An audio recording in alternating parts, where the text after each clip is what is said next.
Thank you, Mr. Chair. Chris Fairfoy. Very much, Mr. Chair, for a chance to speak to Part 2 of the Telecommunications Interception Capability and Security Bill. On this Labor side of the House, we'd like to thank the Minister for standing up and taking a call in this part of the bill, because there's no better advertisement for reasons for this legislation not to pass than when the Minister is talking about it. Because, Mr. Speaker, everything that she said doesn't marry up with what the reality is. The Minister said that in Part 2 of this bill that nothing has changed about the reach or the powers that the government has to surveil via our telecommunications companies. Mr. Speaker, that could not be any further from the truth, and it's clear from the Minister saying that those things have not changed, that her ignorance around the concerns around the industry have not changed, the government's arrogance around this bill and the GCSB bill have not changed, the government's attitude towards Bill of Rights considerations around privacy have not changed. And the government's inability to find some kind of balance between the need to surveil and the rights of the individual citizens has not changed, because it has rammed through this piece of legislation at haste, and it has only given huge powers to the Minister sitting in the chair, who has only taken one call, which has been to completely and utterly deny the concerns that the industry has around this bill. Mr. Chair, one of the assertions made by the Minister and the Chair was that the industry was quite happy with the level of consultation and the costs that they will be facing if they have to be compelled to do what they need to do in this bill. Mr. Chair, that could not be any further from the truth, because in a submission to the Law and Order Select Committee, Vodafone, one of the, if not the largest telecommunications company now, says, and I quote, "The burden continues to fall disproportionately on existing large telecommunication providers, ignoring their significant interception gaps created by proposed regime inadequately covering over-the-top and smaller providers."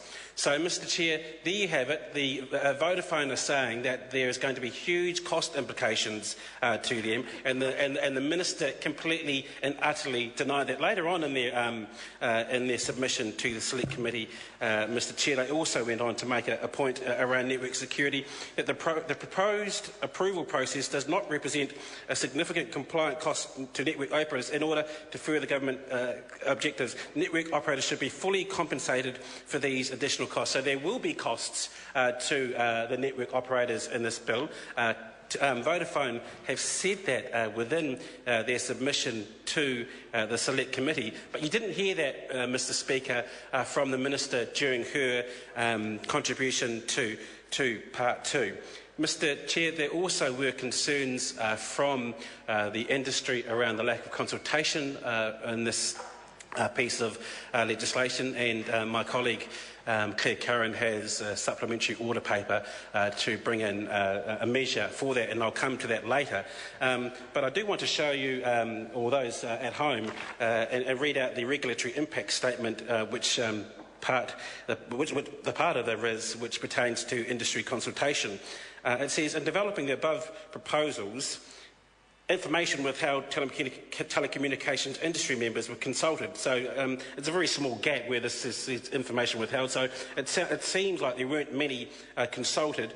And then the next point goes on, while a consultation with industry was not undertaken given the technical and sensitive nature of the subject matter. And that is borne out in the submissions to the Select Committee, and that was certainly borne out in the submission by Vodafone. They want to have more consultation with government and with those intelligence agencies. So if there is going to be any major change to their network or any major cost implications to them, that they have the ability to talk that through with the government or with the surveillance agencies before that is imposed upon them. I, Mr. Chair, think that is a reasonably sensible thing to do, and I think that is why we've got this SOP in the name of Claire Curran that will look to establish a technical advisory board so those kinds of issues can be worked through before they are imposed telecommunications companies at potentially huge expense to them, and without the technical discussions around what kind of implications that will have to their networks, Mr Chair. Can I also, Mr Chair, just move to clause 10 of the bill, which is also around the interception capabilities of this piece of legislation, and move towards a submission that was made by Microsoft. Now, in her contribution earlier, the Minister said that this does not change anything. Things have not changed. But can I take the opportunity, Mr Chair, to read a section of the submission from Microsoft, a huge software company right around the globe, and quoting from their submission, and they are realistic. They say, every day the New Zealand government and millions of Kiwis are using technology to get things done securely and privately over a diversity of data connections. We all know that. Of course, one side effect of this, they say, is that it is no longer possible to tap into a phone line and interpret every signal that is communicated over that line. The world has changed. We can tick that off. Everyone can agree with that. And it can't be assumed, they say, that the same approach that worked for a phone conversation can simply be applied to every service that happens now to be delivered over that same network. Yet the proposed law will include powers to extend telecommunications interception capability obligations to every provider of any good or service that enables or facilitates virtually any conveyance of any information from one device to another. It then asks us to look at the definitions of telecommunications service under the Telecommunications Act. The damning sentence here, Mr Chair, in which the Minister and the Chair completely ignored or was ignorant to, as they go on to say that would be a dramatic change to the law, and it is far from clear why this is necessary. And I'll just repeat that for those who might be listening at home. That would be a dramatic change to the law, and it is far from clear why this is necessary. So we've got an opportunity actually now, Mr Speaker, because the Minister is in the chair, to answer that question from Microsoft as to why those expansion of powers, which she says do not exist in this bill, why they are necessary. When the Minister says nothing has changed in the ability of what the surveillance agencies can access and the types of telecommunications they can access, the Minister has said in her contribution that nothing has changed.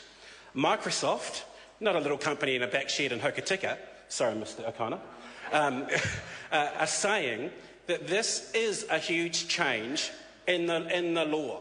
And they're asking a question, and it is far from clear why this is necessary. So maybe the Minister and the Chair, who says in her speech that nothing has changed, would like to stand up and answer that question, which I'm putting for Microsoft, to the Minister and the Chair. Why is it necessary for you to change the law, which you said is not being changed? Because Mr Chair, the Minister has said nothing is changing. The industry disagrees.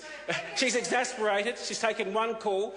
Tell us why you've needed to change this thing, which you say is not changing. Why are you ignoring the likes of Vodafone? Why are you ignoring the likes of Internet New Zealand? Why are you ignoring the likes? Why is the Minister ignoring the likes of Microsoft? Changing a piece of legislation which they say goes well beyond what you say what the Minister says she is doing, and what is the rationale for it? So hopefully the Minister and the Chair can take another call. As I say, we do enjoy it when she does, because I'm sure the answer won't answer the question that I've asked. But if the Minister can take an opportunity to address that question from the Labor Party and also from Microsoft, we'd be very happy. Maybe she'd like to look at the Technical Advisory Board that could be set up under Claire Curran's SOP that could answer that kind of question. But unfortunately, I don't think the government is going to take up that very sensible proposal from this side of the House. It's another indication, Mr Chair, that this Minister's attitude and ignorance to the concerns around this bill has not changed. The government's arrogance around this bill and the GCSB hasn't changed. And the government's arrogance around the rights of balancing the rights of private citizens and surveilling them for security reasons has not changed as well. They've ran through this piece of legislation Part 2 compels network operators to do something that they agree that they should do, but it puts massive costs onto them. They're worried about the lack of consultation leading up to this bill, and also the lack of consultation that may happen when this legislation is enforced. That's why the government should seriously think about looking at SOP 370 that contains the... Mr Chair? Ian McKelvey. Put. Raymond Ho. Much, Mr Chair. A rise to take a call on Part 2. Before I start, I'd like to reiterate the reasons why we're so strongly opposed to this particular bill. And we have primarily three main reasons why we're so strongly opposed to this bill. The first one is this bill seeks to